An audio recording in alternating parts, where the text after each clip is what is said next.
Армысыздар, менің тыңдармандарым. Уәде етілгендей, бүгін нейрографиканың үшінші сабағы, үшінші секторын өтетін боламыз. Естеріңізде болса, бізде бірінші сектор ол денсаулық, екінші сектор бұл қарым-қатынас, үшінші сектор ол бүгінгі өтетініміз үшінші секторы ол хобби және шығармашылық деп аталатын үлкен бір сала. Жалпы енді адам денсаулығын түзеп алдық, денсаулықты армандадық, мынадай сурет салдық, сөйттік те денсаулығымызды түзеттік, қарым-қатынасымызды түзеттік, көршілермен, туған туысқандармен, өзіміздің отбасымыздағы жақындарымызбен, болмаса өзіміздің подписчиктерімізбен, болмаса оқушыларымызбен, ата-аналармен, мұғалімдермен деген сияқты әркім кімде қандай қарым-қатынас дұрыс емес, соның барлығын дұрыстап алдық дейміз. Енді келесі сектор бұл хобби және шығармашылық деп аталады. Енді бұл неге керек? Бұл шығармашылық, әр адамның өзінің саласы бар. Мысалы, біреу мұғалім болады, біреу медицина қызметкері болады, біреу сату маманы болады, SMM, маркетолог деген сияқты. Енді әркім өзінің саласында жұмыс жасап жүреді, сол шығармашылығын ары қарай шыңдағысы келеді. Мысалға, біреудің өзінің жеке кәсібі бар, оны бірақ сатайын десе дұрыс өтпей жатыр. Сол үшін ол таргетологты оқиды, ары қарай білімін жетілдіру үшін. Сол сияқты бірі-бірімен тікелей байланысты нәрсе. Енді осы саланы қалай дамытамыз? Бұл жерде шығармашылық деп отырғаны ол өзінің жаңағы ісін ары қарай дамыту ғой. Енді дамыту үшін, мысалы, бір нәрсені дамыту үшін келесі бір нәрсемен байланысты болады ғой. Мысалға, менің өзімнің мамандығым мұғалім, бірақ менің хоббиім ол медицина. Мен медицинаны қатты жақсы көремін. Негізі медициналық медициналық білімім бар. Негізі медколледжді бітіргенмін, медсестрамын негізі. Бірақ ол мамандық бойынша көп жұмыс жасаған жоқпын. Негізі жасауда қазір ойымда да жоқ, өйткені мен мұғалімдікте жүрмін. Бірақ керек кезінде мен өзімнің жаңағы үйімдегілерге уколын, системасын, вливаниясын бәрін құя беремін. Туған туысқандарым болсын, басқа таныстарым бар, өтініш айтса салып бер десе, мен салып бере беремін. Оның өзі былайша басқа біреулерге салып қоятын болсам, оның өзі ақша. Әр құйған система үшін, әр құйылған вливаниеге өзіне ақшасы бар. Енді ол былайша қосымша табыс ретінде өзінше былай. Бірақ ол менің қызығушылығым. Маған ол қызық. Сондықтан бірі-бірімен байланысты болып тұрған дүниелер бұлар. Енді мысалға, бұл жаңағы хоббиде адам өзінің мамандығы басқа болуы мүмкін, бірақ басқа бір саланы қызығып жүруі мүмкін. Соны ары қарай дамытуға мүмкіндік береді. Мысалы, біреу қазір модный болып жатыр ғой осы сюцай ғылымы. Сюцайға жұрттың бәрі қызығады. 1 миллионмен оқиды негізі. Мен де бір оқығым келген басында, бірақ оған уақытым жоқ, қолым тимей жатыр. Мысалы, біреу сюцай ғылымын тереңірек оқығысы келіп жүреді. Сол сюцайға арнап сурет салып, тілек қойса, оның орындалуына шамалы болса да көмегі болады. Біреу астрологияға қызығып жүреді, біреу наращивание ресниц, кірпік жалғаудың курсын оқып, соны ары қарай дамытып, сол салада ақша табуды армандап жүреді. Біреулер бровист болғысы келеді. Қастың неше түрлі формасы жылдан жылға өзгеріп тұрады ғой. Бір жылы жұқа қастар сәнде болып жатса, бір жылдары қалың қастар сәнде болып жатады, жыл сайын өзгеріп тұрады. Соны бровист, қасты дұрыстайтын, бұрын татуаж болатын болса, қазір арнайы отырғызылып жасайтын түрлері шығып жатыр деген сияқты. Енді біреулер шаштараз өнеріне қызығып жатады. Мен осындай шаштараз ашқым келеді, салон ашқым келеді деп, соны біреу кулинарияға қызығып жатады. Негізі қаласын қаламасын, келіншектер көп бөлігін осы кухняда өткізетін болғаннан кейін, оларға кулинариядан арнайы курс оқымаса да білімін жетілдіріп, осы инстаграмда қандай тамақтар жасап жатыр екен, қандай салаттар қазір жақсы екен, қандай новый салаттар шықты екен деп дастархан жаятын болса, арнайы осыны іздеп жүреді, жұрттар. Сондықтан бұл да хоббидің бір түрі. Болмаса нумерология. Мен де бір кездерде нумерологияның курсын оқығанмын, мен де жақсы есептей аламын. Бір кейін керекті видеоларымның барлығын түсіріп болсам, осы нумерологияға да бір сабағымды арнап, сол туралы сіздерге мәлімет беріп өтсем деген өзімнің жоспарым бар алдағы уақытта. Сонымен бірге кейбіреулер қазір йогамен айналысқысы келеді. Йогада өте жақсы, денсаулыққа өте пайдасы бар сала. Мен де йоганы өте жақсы көремін. Йоганың кейбір түрлерін жасаймын. Бірақ өткенде мен бір видео салған болатынмын. Сосын сол жаттығуды жасатсам, комментарияға жазып жіберіп, адам істей алмайтын, қаяқтан тауып алдыңыз мынандай жаңағы жаттығудың түрлерін. Оңайлауы жоқ па, оңайлауын істемейсіз бе, әлде істей алмайтын болғасын салдыңыз ба деп әйтеуір неше түрлі комментарий жазады ғой адамдар. Сосын мақтанып тұрсыз ба деп жазып жіберіпті, мақтанғасын істеп жатсыз ба, мақтаншақ екенсіз деп. Сосын ол видеоны алып тастадым. Енді бір жеңілдеу жаттығуларды кейін саламын қайттан. Йогаға қызығады, кейбіреулер ресин арт әдісіне қызығады. Негізі мен де ресин артты оқығанмын. Кейін тағы да бір заттарды бірге жасауға видео түсіремін. Бірақ оған әлі қолым тиіп жатқан жоқ, ол әзір пландар жоқ. Қазір басқа пландарым бар, сол бойынша жұмыс жасап видео салып жатырмын.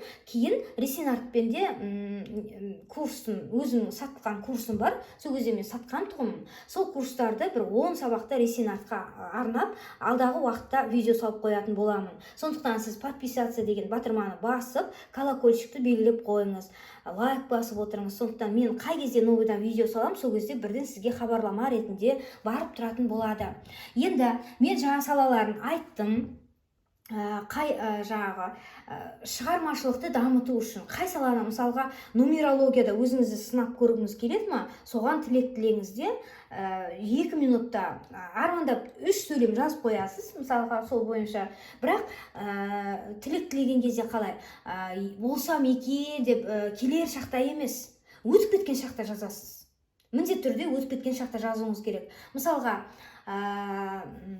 қалай айтсам екен, мысалға мен қайсы мен өзім планында жүрген психосоматика, мен психосоматиканың бір курсын оқыдым, бірақ ол маған шамалы аздау болып қалды, мен көбірек білгім келеді. Тағы да психосоматика саласында мен курс оқығым келіп жүр. Жақында сол курсын басталады, әлі набор ашып, адам жинап жатыр жаңағы кісі. Енді адам қалай жиналады, солай мен психосоматиканы оқығым келеді. Мен сол психосоматикаға сурет салып, тілек тілеймін. 3 сөйлем жазам, 3 сөйлемің өткен шақта жазылып кету керек. Үйренсем екен, үйреніп жатырмын емес, үйрендім деген сияқты жазу керек.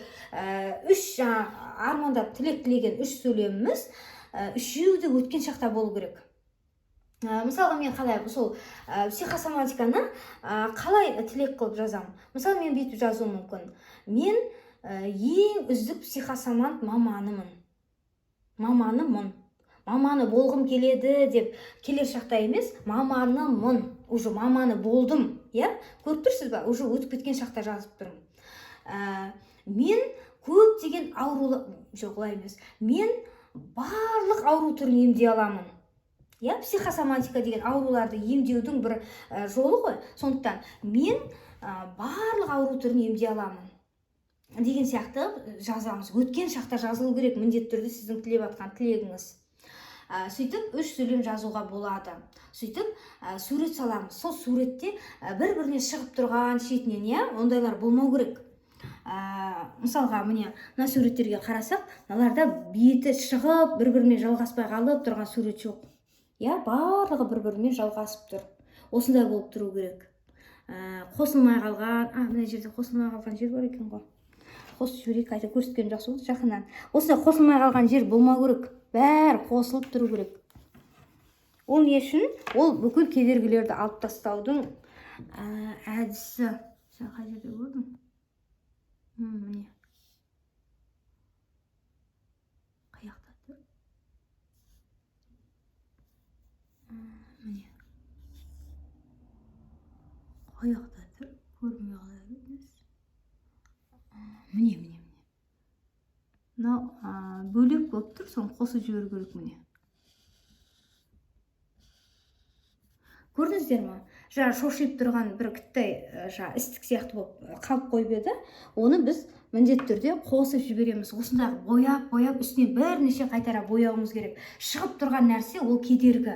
Сол кедергіні жоқ қылып бояп тастауымыз керек. Ары қарай үстіне су ағызған кезде су емін-еркін арықтың бойымен келе жатқан сияқты болып жүру керек. Сонда сіз жолдағы кедергілердің барлығын алып тастаған болып саналасыз.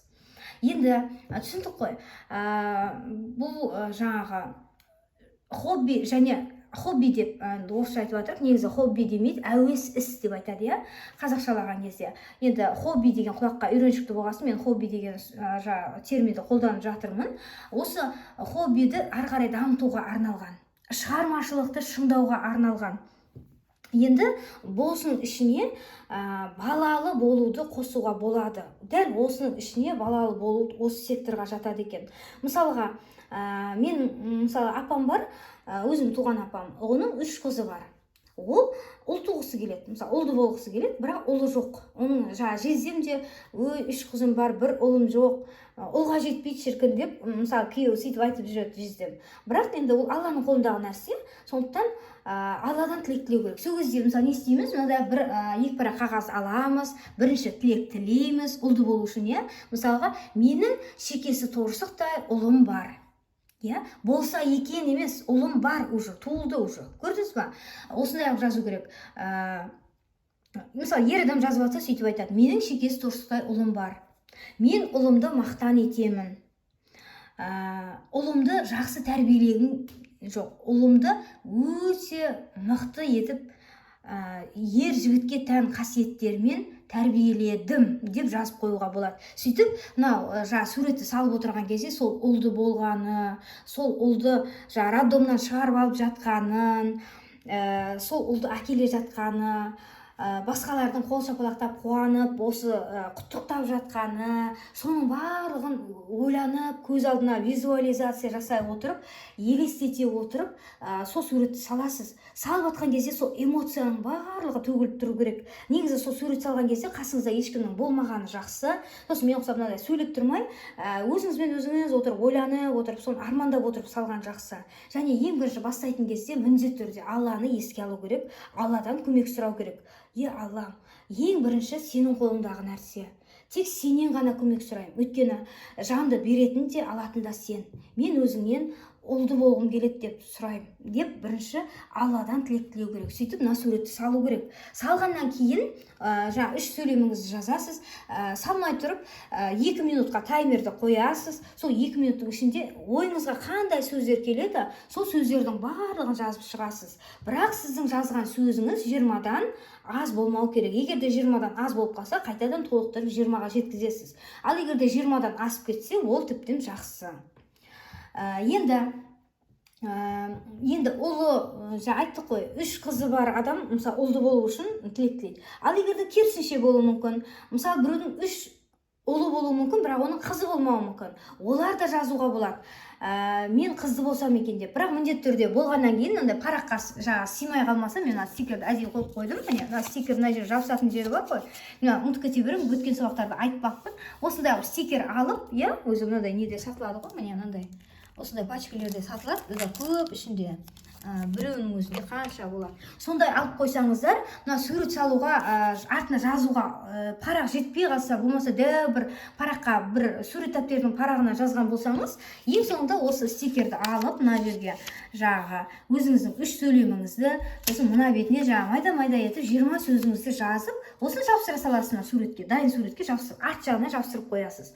Енді жаңағы 3 қызы бар, мысалы, ер кісі ұлды болуды армандап жатыр ма, онда кішкентай жаңа туылған ұлдың суретін шығарып алу керек. Соны домалақтап қиып, ол суретті де мына стикердің қасына, парақтың артына жабыстырып қоясыз. Бірақ ол кішкентай кезінде ер бала екені, қыз бала екені көрінбейді. Сондықтан міндетті түрде ер бала екеніне анық көзді жеткізіп алу керек. Өйткені кішкентай баланың ұл екені, қыз екені көп жағдайда білінбей қалады да, ол қыздың суретін жабыстырып қойса, оны сіз ұлма қызыма білмегеніңмен оны мына вселенная біліп тұрады. Егер де ол қыздың суреті болып шығатын болса, міндетті түрде қайтадан қызды болып қаласыз. Сондықтан оны міндетті түрде ер бала деген сияқты қолында мына білегінде жазылып тұрады ғой, сол жерден көріп барып, анық қанығын біліп, ер бала екенін біліп барып, мына суреттің артына жабыстырасыздар. Сосын мына жерде 20 сөзді жазасыздар, міндетті түрде ол. Сосын барып суретті саласыздар. Болмаса жаңағы жапсыратын ер баланың суретін бір күннен кейін де әкеп жапсыра берсеңіз болады. Өйткені сол кезде сіз сол суретті тауып алып, оны шығартып, сосын барып жапсырасыз ғой. Сосын айта кететін нәрсе, ол журналдан, газеттен қырқып алған сурет болмау керек. Өйткені ол суреттің мына бетінде бір жазулар болуы мүмкін. Ол жазулар бізге болмайды. Ешқандай жазусыз, таза парақ күйінде, бір жағы тап-таза парақ күйінде тұру керек. Соны жапсыруымыз керекпіз. Арнайлап шығарып алуымыз керекпіз осы жағдайға байланысты. Сосын мысалға тағы бір айта кететін нәрсе, мына сурет шығаратын жерде сіздің танысыңыз бар дейік. Сосын сіз оны барып келуге уақытыңыз жоқ. Сіз айтуыңыз мүмкін, сол кішкентай баланың суретін тауып алып, соны шығарып қойшы маған, мен сосын кетіп бара жатқан кезде алып кетемін деп тапсыруға болмайды. Өйткені ол баланың суреті ма, баланың суреті, оған қыз ба, ұл ба, бәрібір. Оның жаңағы қолындағы мына браслетінде қыз деп жазылып тұр ма, ұл деп жазылып тұр ма деп оны ол қарап отпайды ғой. Сондықтан біреуге тапсыруға болмайды екен.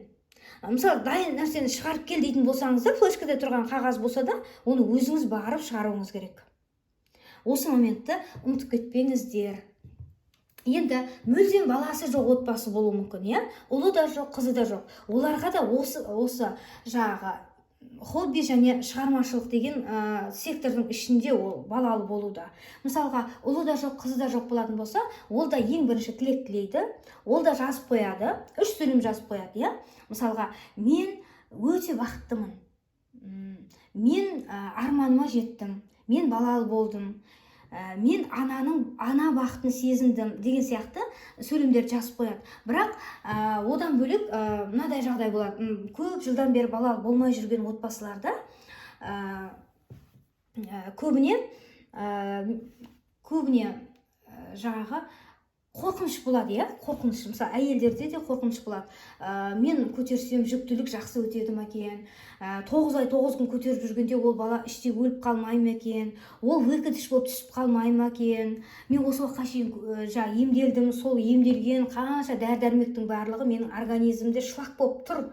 Солар балаға зиян болмай ма екен деген қорқыныш болатын болса, ол міндетті түрде балаға зиян болады да, балаға бір денсаулығына кінәрат болып, сол балаға бір я выкидыш болып, я замерші болып өліп қалуы мүмкін. Сондықтан мына жерге жазатын 3 сөйлеміңіз бар ғой. Сол 3 сөйлемнің ішінде міндетті түрде мен үшеуін 3 кезеңді қамтып кету керек. Мысалы, бірінші жүктілік кезеңі, иә?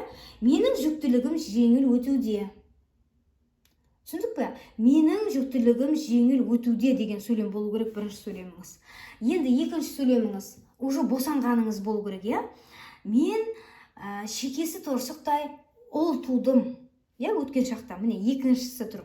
Үшіншісі барлығының қуанып атқаны, болмаса сүйінші сұрап, көрімдік беріп атқаны, бір сондай сияқты үшінші сөйлем болу керек.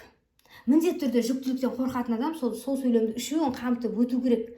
3 сөйлемді осындай стикерге жазып қойдыңыз, сосын барып роддомнан қуанып, гүл алып, шығарып салып атқан суретті шығарып алып артына жапсырасыз. Сосын оны кейін жапсырсаңыз да болады, бір күннен кейін, болмаса сурет салып болғаннан кейін, бірақ ішіне 20 сөзді міндетті түрде сол сурет салмай тұрып жазуыңыз керек. 20 сөзді тізіп жазасыз. Ол 20 сөзді қаяқтан аласыз? Ойыңызға сол моментте ойланасыз, таймерді қойып қойдыңыз, ойыңызға не келеді? Роддом деді ма, роддом деп жазып қоясыз. Ұл деді ма, ұл. Күміс қасықтай қыз деді ма, қыз. Алтын деді ма, алтын.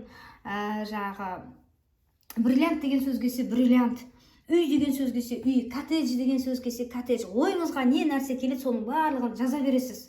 Таймер 20 2 минутты дың етіп өшкен кезде санайсыз, неше сөз болды. Егерде сіздің сөзіңіз 20-дан аз болса, оны міндетті түрде 20-ға жеткізесіз. Ал егерде 20-дан көп болса, құба-құп, тіптен жақсы. Сөйтіп тілек тілейміз, баласы жоқтар осы хобби және шығармашылық деген сектордың ішіне тілек тілеуге болады екен. Енді мен мына суретті былай жобалап жаздым, бірақ бояған жоқпын әлі. Енді осыны әрі қарай жалғастырамыз. Енді мен мына тілекті тіледім, мен сіздерге көрсетпей-ақ қояйын қандай тілек тілегенімді. Бірақ мен простой карандашпен салып қойдым, осыларды бояйын болам. Негізі үстінен қайта басқан жақсы. Өйткені сол кезде барлық кедергіні жолдан алып тастаймыз. Енді мен осы суретті әрі қарай жалғастыра берейін.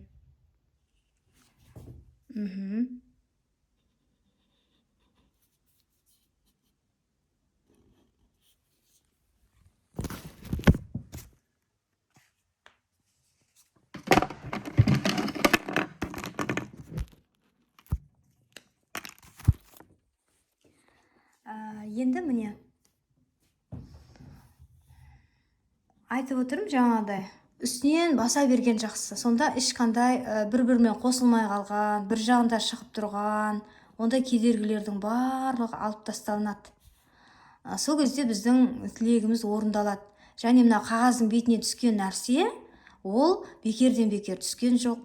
Бұны сіз жаңағы тілек тілеп жатырсыз. Міне мен де осы тілегімді тілеп, осы суретті салып жатырмын. Сіздер де өстіп салыңыздар. Армандарыңызға тезірек жетуге жұмыс жасаңыздар. Сол кезде сіздердің тілеген тілегіңіздің барлығы орындалады. Бірақ соның орындалатынына өзіңіз сенуіңіз керек. Өзіңіз сенбей тұрсаңыз, ол әрине орындалмайды. Адамның көп нәрсе ойлаған ойына байланысты болады екен. Мен соны енді түсіндім. Кейбіреулер ойлайды, Алла тағала өзі береді, солай болады деп. Әрине Алла береді, бірақ сол Алланың беру бермеу сіздің пейіліңізге байланысты. Мысалға біздің қазақ халқы өте психолог, керемет философ халық болған ғой. Ол айтады, не деп айтады? Алла өзімді алса алсын, пейілімді алмасын дейді. Неге пейілімді алмасын деп тұр? Өйткені пейілде көп нәрсе. Адамның пейілі нашарлаған сайын, оның жаңағы келетін ақша, жаңағы денсаулығы барлығы нашарлай береді. Адамның өзі жақсы нәрселер ойлап жүретін болса, оған кез келген нәрсе өзінен өзі оңай бір сәтті келе береді. Өйткені ол ойлағанына байланысты ғой. Енді мына жерде біз былай қара жалғастыруымыз керек, міне. Бұл негізі мен кемпір қосақ салғым келді, бірақ мындай көп байланыстарды жаңағы жібере беру керек. Міне арасы қосылмай кеткен нәрселер болмау керек бізде. Байқасаңыздар, суретте аспан мен жер бір-бірімен байланысып тұр. Бұл өте жақсы. Өйткені аспанда бізде күннен энергия аламыз. Ал жерде жердің энергетикасын аламыз.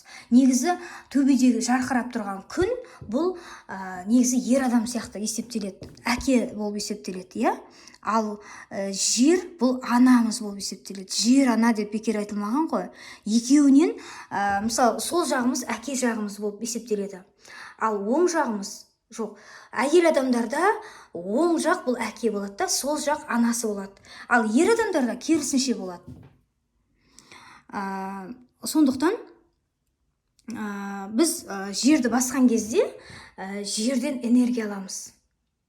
Жерден энергия аламыз, ол біздің төбемізге дейін көтеріледі. Ал егерде төбеде тұрған күннен біз энергия аламыз, ол аяғымызға шейін жетіп тұрады.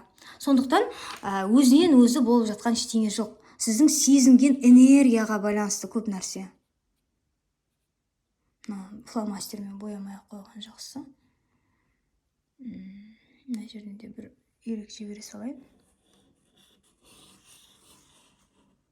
Міне, сурет біркелкі болмау керек.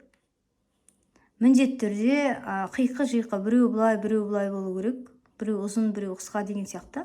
Біркелкі болатын болса, ол нейрографика емес. Сурет әртүрлі болу керек. Кетіп атқан сызықтар ше.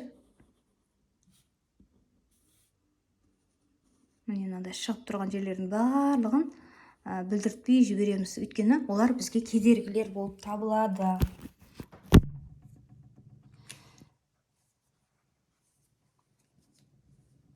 Енді маған көп керек. Енді бұл суретте аспанда жарқыраған күн бар. Жерде жердің суреті бар. Яғни аспан мен жердің бір-бірімен байланысы бар. Сондықтан тілектің орындалмауы мүмкін емес. Екі жақтың да энергиясы бар,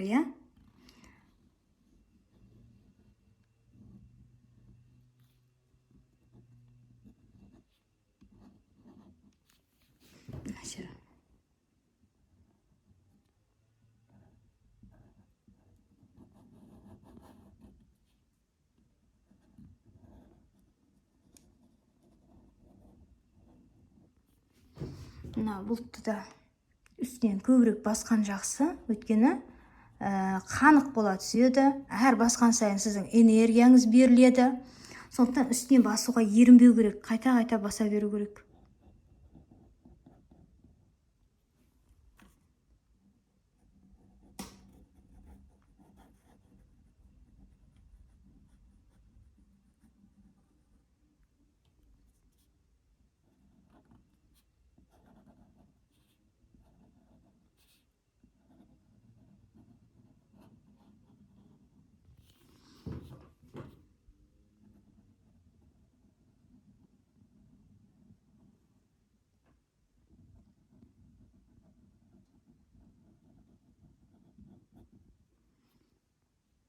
Өткенде жаңағы прямой эфир өткіздім ғой. Сол прямой эфирде отырып осындай сурет салғанмын ғой. Сөйтсем, прямой эфирде отырсаң көп адам көреді ғой бір уақытта. Сосын айтып жатырмын ғой, негізі мына суретшілер көбіне жаңағы немен давлениемен ауырмайды, өйткені барлығы сурет салған кезде сол суретпен шығып кетеді. Айта алмай қалған нәрсесінің бәрін айтып қалады олар. Сосын оларға жүректерінде жайлылық, айта алмадым деген өкпе-реніш жоқ, бәрін айтпаса да сурет салғасын жаңағы барлық қиындығынан арылып отырады. Оларда онша стресс бола бермейді деп айтып жатырмын ғой. Сосын айттым да, жалпы шығармашылықпен айналысатындардың қай-қайсысы да сондай. Мысалға, ақындар да сондай. Біреуге айта алмағанын олар қолына ручка қалам алады да, парақпенен. Сол параққа өздерінің жаңағы айта алмаған нәрсесін өлең қылып жазады да, ал не істейсің ал дейді, интернетке жариялап жібереді. Сосын ол жеңілденіп қалады. Өйткені айта алмаған нәрсесінің барлығы жаңағы қағаздың бетіне шықты, интернетке шықты, жұрттың бәрі оқыды ғой. Ол жеңілденіп қалады. Сосын оларда көбіне инсульт деген жаңағы жүрек ауру деген болмайды деп айтқан емеспін ба? Сөйтіп айтып қалдым. Бір уақытта бір кісі жазады ғой маған.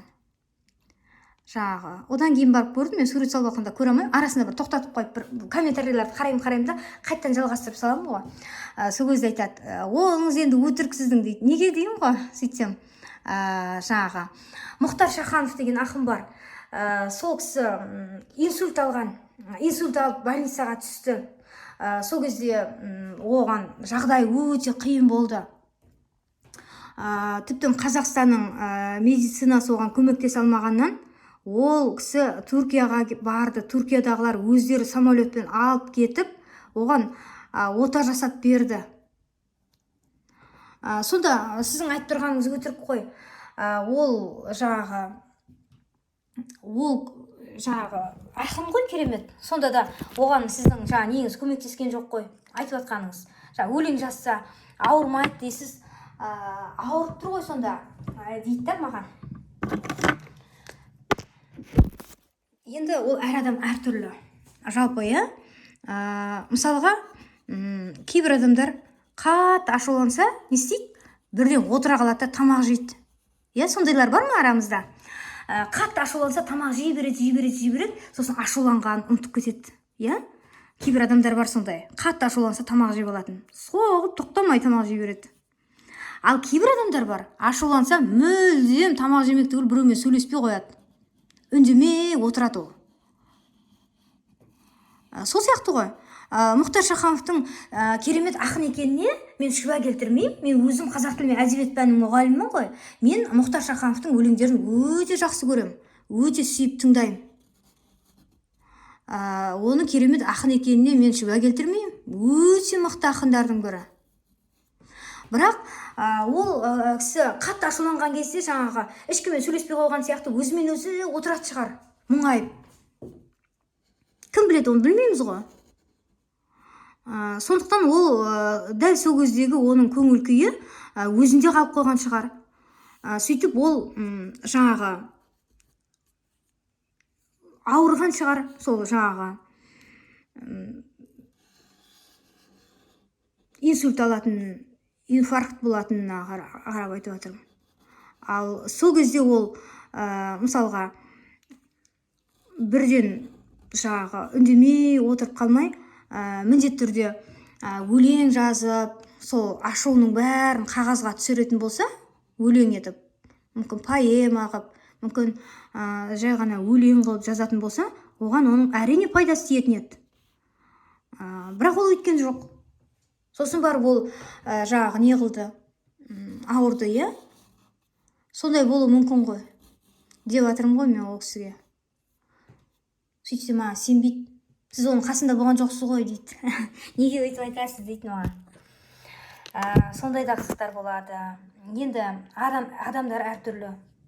Бірақ ол шын нәрсе. Мен бұның бәрін ойдан шығарып айтып жатқан жоқпын. Қалай бар, солай айтып жатырмын.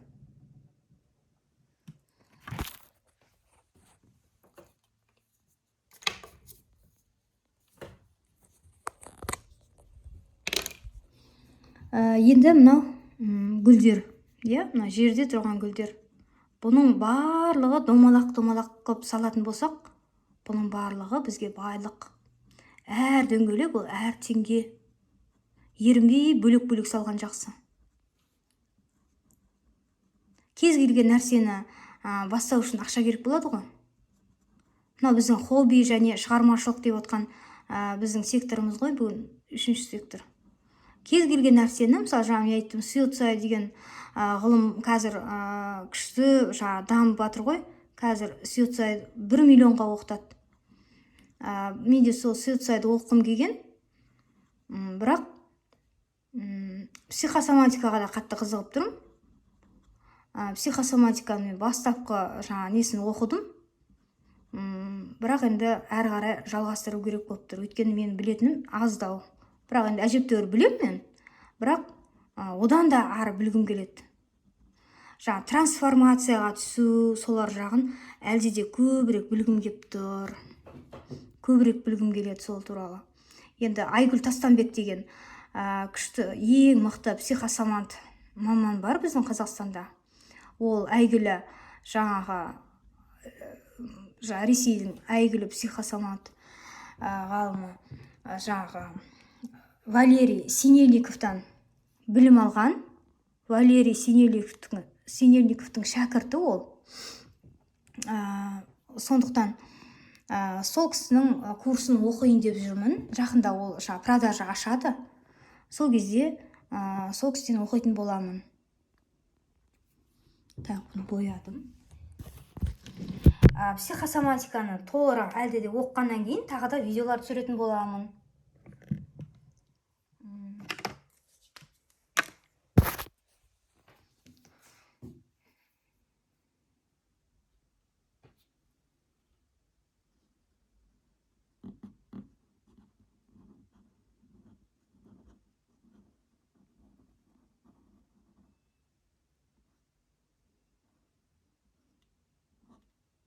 Негізі мен суретке жоқпын, бірақ бұның барлығы біздің эмоциямыздың сыртқа шыққаны. Әр қайсысын бояған сайын адам іштегі жаңағы жаман өкпесін, ренішін сыртқа шығара бастайды.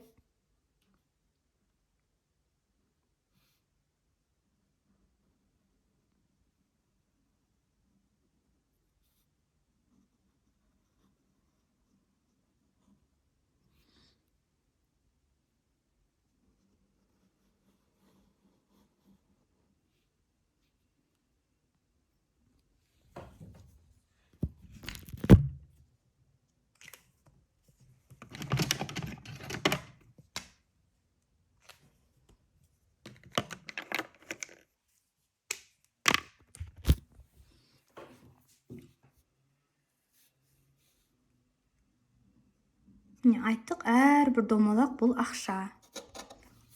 Бұл әр дөңгелек бұл теңге. Әр дөңгелек бұл тиын. Ақша тиыннан құралады. Әр дөңгелекті ерінбей салу керек. Өйткені кез келген білімді алу үшін адамға ақша керек болуы мүмкін. Мысалға, бір оқып жатсаң бір курсты, ол үшін анау керек болатын. Мысалы, қарапайым ғана осы нейрографиканы оқу үшін сізге қолыңызға қаншама магниттер, фломастерлер, парақтар, стикерлер керек қой. Өшіргіш, ұштағыш деген сияқты. мындай тақта керек болуы мүмкін, парақтар керек болуы мүмкін, сол сияқты соның барлығына ақша керек болуы мүмкін. Сондықтан бізге ақшаның көптігі артық болмайды.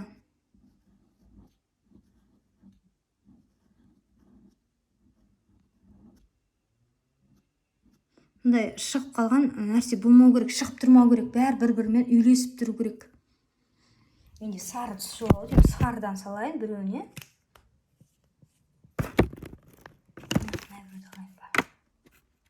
Жасыл ма не? Жоқ, жасыл болмайды ма?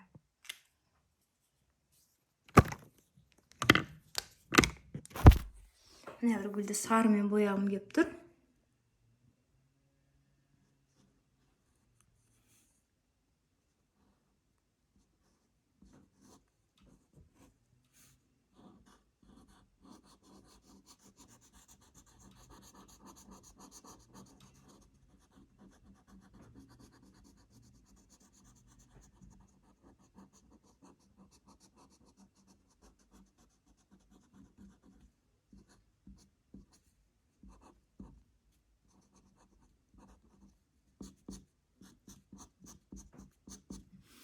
Так, болды. Барлық гүлдерді бояп болған сияқтымыз. Бізге сары түсіна күннің түсі, күннен тарап атқан мына энергия. Осыны біз алып кетуіміз керек. Жалғастырып,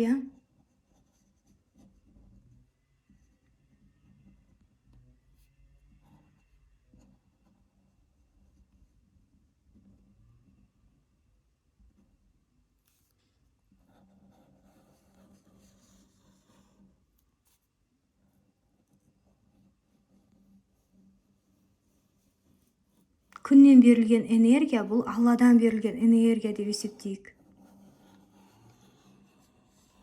Осы күннің адамға денсаулығына өте пайдалы екенін білесіздер,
Не аралары ашылып тұр, араларын ашпауымыз керек. Бірге жауып жіберуіміз керек. Ішін боясам ба? Жоқ, ішін басқамен боя саламыз.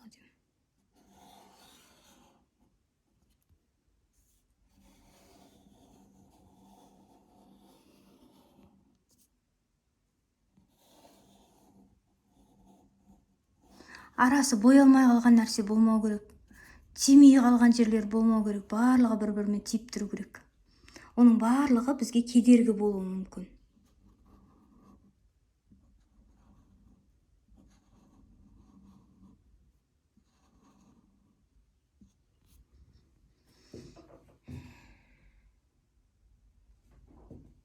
Мына жерде бұлт бар екен.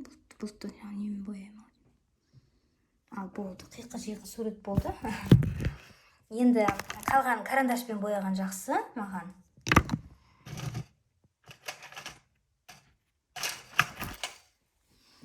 Енді карандашпен күнді бояйым.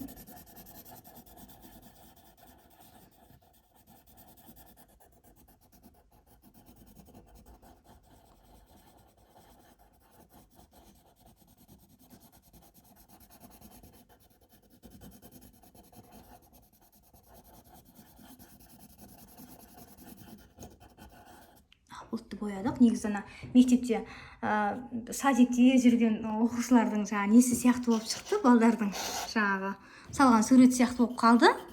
онда тұрған ештеңе жоқ. Бастысы біздің ойымыз анық жетіп жатыр. Бастысы осы. Ол сурет жақсы салынды ма, жаман салынды ма, онда тұрған ештеңе жоқ. Мен айттым ғой өткен сабақтарда да, идеальный күн деген жаңағы техника бар. Осы идеальный күн. Мен ниет күші деген курс оқыдым, осы Рамазан Мырзадан. Сонда осы ниет күші туралы, ниеттену туралы, адамның ниетінің адамға қатты әсері туралы айтты. Сол кезде де айтып жатыр. Жағы ең бірінші ниет түзу болу керек. Бірінші ниетті түзулеп алып, Алланы еске түсіріп ше, сөйту керек деп айтып жатыр. Мен олмен толығымен келісемін.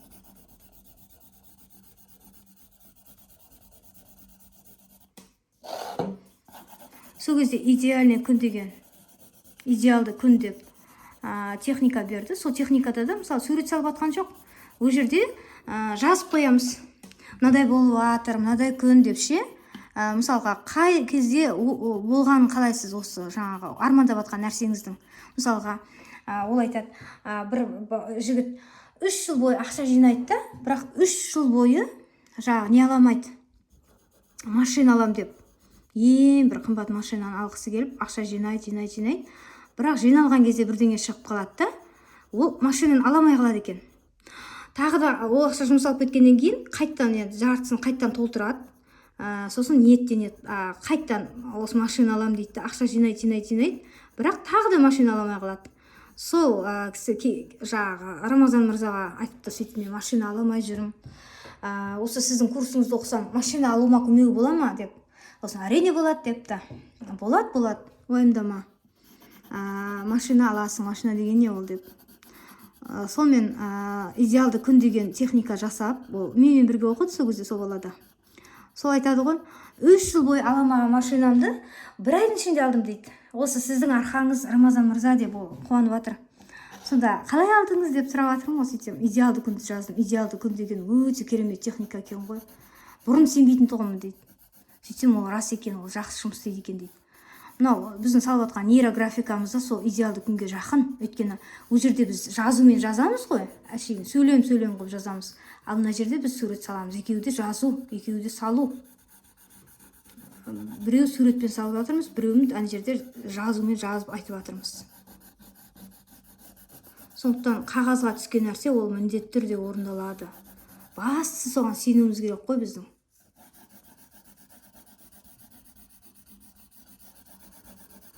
Бастысы соған сенуіміз керек. Өзіміз сенбей тұратын болсақ, оған миымыз біздің сенбейді. Негізі мен көп курстарға қатысқанмын. Мен қатысқан курстардың атын, санын айтсам, сіздер шошып кететін шығарсыздар. Сондықтан мен айтпаймын. Енді курсқа неге қатысам мен? Өйткені курстан көп нәрсе үйренуге болады. Әр курсқа қатысқан кезде адам әр түрлі мәлімет алып шығады. Толыға түседі, білімін толықтыра түседі. Мен кейде курсқа қатысуға ақшам болмай қалатын кездер болады. Өйткені мен қатысатын курстарым тегін курстар емес. Мен ақылы түрде қатысам. Өйткені тегінде толық мәлімет берілмейді. Біреуін айтады, біреуін айтпайды. Айтатындар да болады ғой. Бірақ сонда да кейбір курстар ақша төлесең де жақсы мәлімет ала алмай қалатын курстар болады.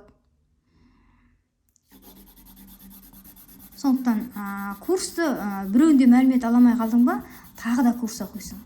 Біреуінде мәлімет аламай қалдың ба, қайттан тыңдайсың. Сөйтіп тыңдай беру керек. Тегінде көп нәрсе үйренуге болады негізі. Ақша жоқ деп отыра бермеу керек.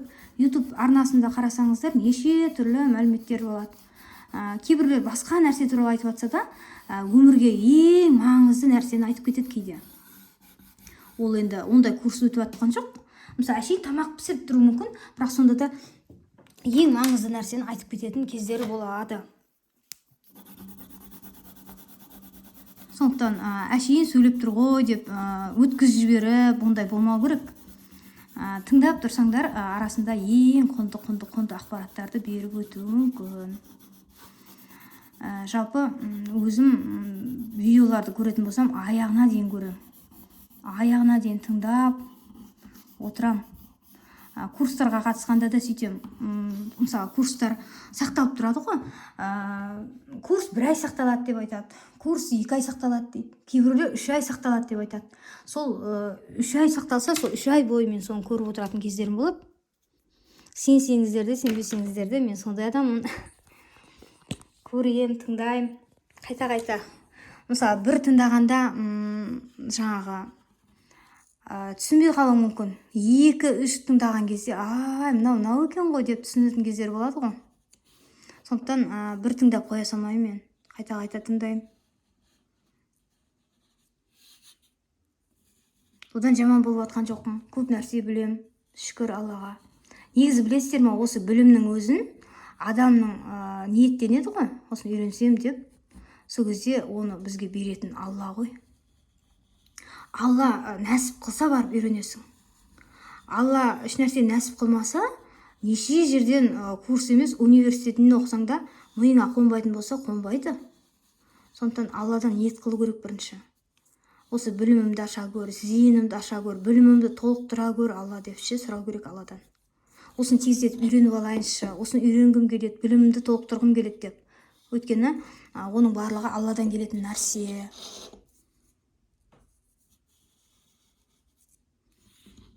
Сөйтіп үйренетін болсаңыздар, тез үйренесіздер.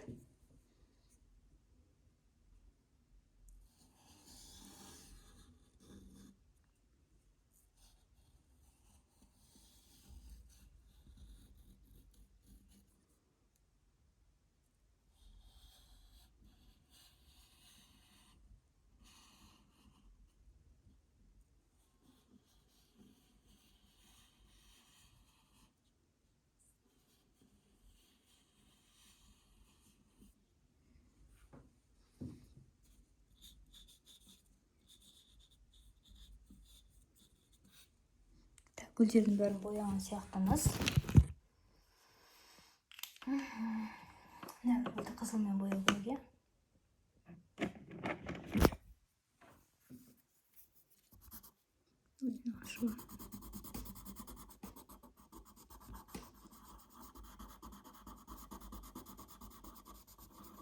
Сіздер түсінбей қалып жатқан сұрақтарыңыз болса, міндетті түрде комментарийға жазыңыздар. Комментарий оқимын, қараймын, міндетті түрде жауап беретін боламын. Егер де осы нейрографиканы толық үйренгілеріңіз келсе, курс үйретемін. Бірақ осы курстарды айтамын осы жерде де. 9 секторды айтамын.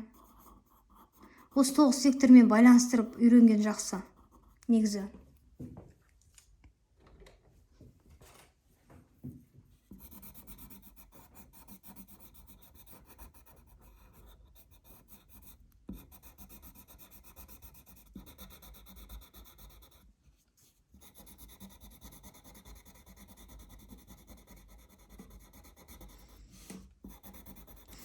Сосын тағы қандай мәліметтер үйренгілеріңіз келеді, қандай салаға қызығып жүрсіздер, мысалға ше, осы хобби саласы бойынша айтатын болсақ ше, сурет салған кезде нені армандап жүрсіздер, сол туралы да комментарийға жаза кетіңіздер, нені үйренгілеріңіз келеді, сол туралы мен видео түсіремін. Негізі мен көп курс оқыдым дедім ғой, ол жаңаға полуфабрикаттар курсын оқыдым, мысалға қамыр жайып, оны қатырып қою, кез келген уақытта алып пайдалана беретін қып ше. Айшаның жаңағы нелері ғой, Айша деген қыз бар ғой, постоянно курс, мастер-класс өткізетін. Сол қыздың көп курстарына қатысып, осы оққандарым бар. Соларды, мысалы, білгілеріңіз келсе, комментарийға қалдырыңыздар, мен сол бойынша сіздердің өтініштеріңізді орындап, сол туралы видео түсіретін боламын. Қалай жасау керек екенін ше, тегін. Өйткені оның барлығы ол жерде қымбат. Ол қыздан мен қымбатқа оққанмын. Осы тегін оқытпайды ғой, неше түрлі курстар шығарады, бірақ барлығы ақылы негізде. Мен ақшасын төлеп оққанмын. Бірақ сіздер сұрасаңыздар, мен оны міндетті түрде тегін сіздерге осы ютубқа салып қоятын боламын. Сондықтан қандай салада қызығушылығыңыз бар, нені үйренгіңіз келеді, оқиын десеңіз, ақшаларыңыз болмай жүрсе, сол туралы комментарийға жазыңыз. Мен сосын сол туралы видео түсіремін. Әрине, егерде қолымнан келетін нәрсе болса. Айттым ғой, мен көп курсқа оқыдым деп, сондықтан білетім көп. Мен білетін нәрсені сіздер сұрасаңыздар, мен міндетті түрде оны шығарып қоямын.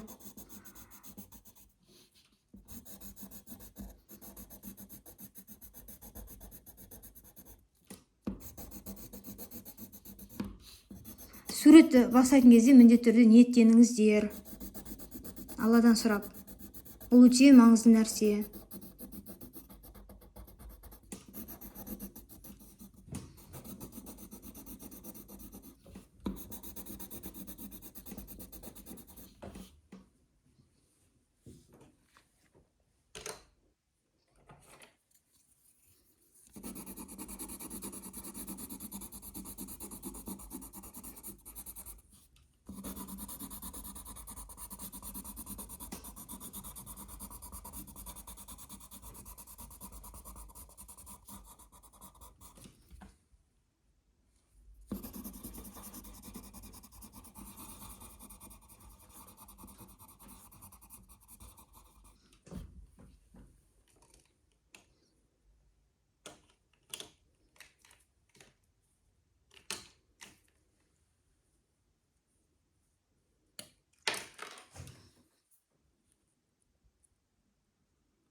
Неғұрлым сызықтар көп болса, соғұрлым жақсы.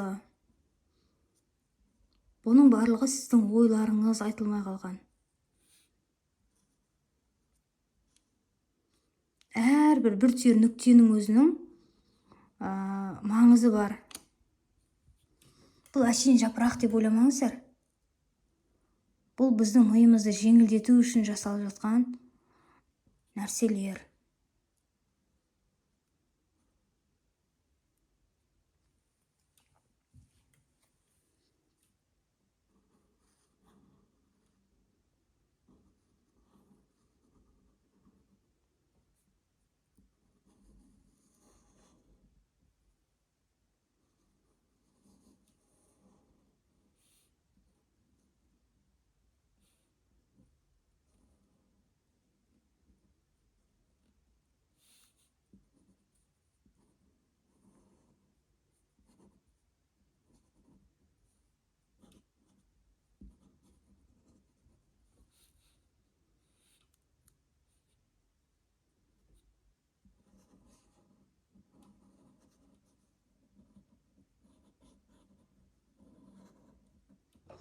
Міне жаңа салғандарымыздың барлығын бір-бірімен байланыстырып жатырмыз. Өйткені бұлар әрқайсысы әр жерде бөлек-бөлек болып тұрмау керек. Бәрі бір-бірімен байланысу керек.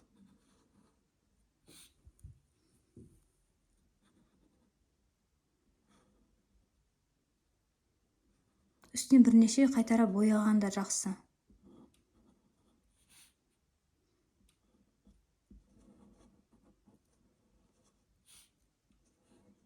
Барлық проблеманы жолдан алып тастап жатырмыз. Ісіміздің сәтті болуын, оңай шешілуін ниет қылып жатырмыз. Міне.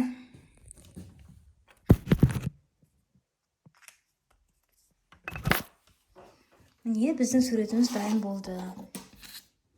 Енді қарасақ, быжық сурет сияқты болып көрінуі мүмкін.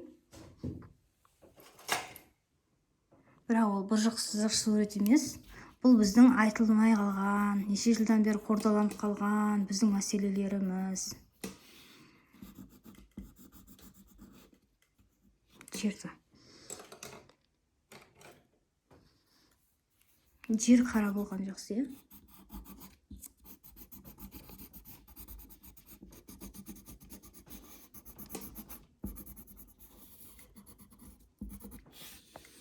Міне суреттің бетіне түсірдік. Ойымыздың барын жеткіздік. Тілек тіледім. Жасыл деген пайғамбардың түсі, е? Пайғамбар Мұхаммед пайғамбар жасыл түсті жақсы көрген. Жасыл түс мұсылмандардың түсі деп айтқан. Сондықтан жасыл түс тіршіліктің белгісі. Бұл түс арқылы біз көп, мысалы мен тілек тіледім. Алла сол тілегіме жеткізеді деп ойлаймын. Негізі мына ішкі бетіне, мына беті ғана білінеді, оның мына беті таптаза. Осы бетіне мен сөздерді өзім жазамын. Жақсы тілек тіледім, сіздер де тілек тіледіңіздер деген ойдамын. Бұл әшейін быжық-тыжық жазулар емес, мынаның барлығы біздің проблемаларымыз, соның шешілуі үшін жасалған дүниелер. Тілек тіледік, адам оқудан, ізденуден шаршамау керек. Сіздер де менімен бірге өстіп әр жаңағы нейрографиканың әр сабағын үзбей жібермей көріп отырыңыздар. 9 секторға 9 сабақ арнағалы тұрмын. Міне бүгін 3-ші сабағымыз бітті. 3-ші сабағымыз жаңа хобби және шығармашылық деп аталады. Осының ішіне балалы болу, ұлды болу, қызды болу дегенді осының ішіне қосады. Және бір суреттің ішіне бірнешені салуға болады. Егерде артындағы суретке, мысалы сіз неше балалы болғыңыз келсе, сонша баланың суретін, бірге тұрған суретін жапсырсаңыз болады. Мысалға, теріс қарап отқан садикке барсаңыз, садикте балдар ойнап жүреді, иә? Солардың теріс қарап отырған, мысалы, 3 балалы болғыңыз келсе, 3 баланың теріс қарап отырған суретін түсіріп алыңыз да, соны жаңағы сурет шығаратын жерден шығарып алыңыз, фотоцентрден, сосын әкеліп қиып, дәу бір бет дәптер ғой, соның бір жеріне сиятындай етіп жабыстырып тастаңыз, ниеттеніңіз. Бірақ суреттің арғы бетінде ешқандай жазу болмау керек. Сөйтіп ниеттеніп қойып қойыңыз. Мынау тілеген тілегіміз, салған суретіміз барлық кедергілерін жоятын болсақ, ең көп дегенде 2 жыл. Бірақ одан егерде бәрін ниетіңіз түзу болып, жақсы сурет салған болсаңыз, жақсы эмоциямен сурет салған болсаңыз, небәрі 3 айдың ішінде, ерте тіптен эмоцияны жақсы сезініп, жылап отырып сурет салатындар болады кейбір кезде. Көздің жасын төгіп отырып, Алладан тілеп отырып, соны көз алдына елестетіп отырып салатын болады. Олар 1 айдың өзінде, 2 айдың өзінде, 1,5 айдың өзінде нәтижеге жетіп жатады. Сондықтан барлық тілектеріңіз орындалсын. Алладан сұраған тілегіңіздің барлығы орындалсын деген тілекпен мен өздеріңізбен ертеңге дейін қоштасамын. Келесі сабағымыз тағы бір секторға тоқталатын боламын. Қоңыраушаны басып қойсаңыздар, міндетті түрде видео шыққан кезде көретін боласыздар. Амандықта жүздесейік, құрметті тыңдарман.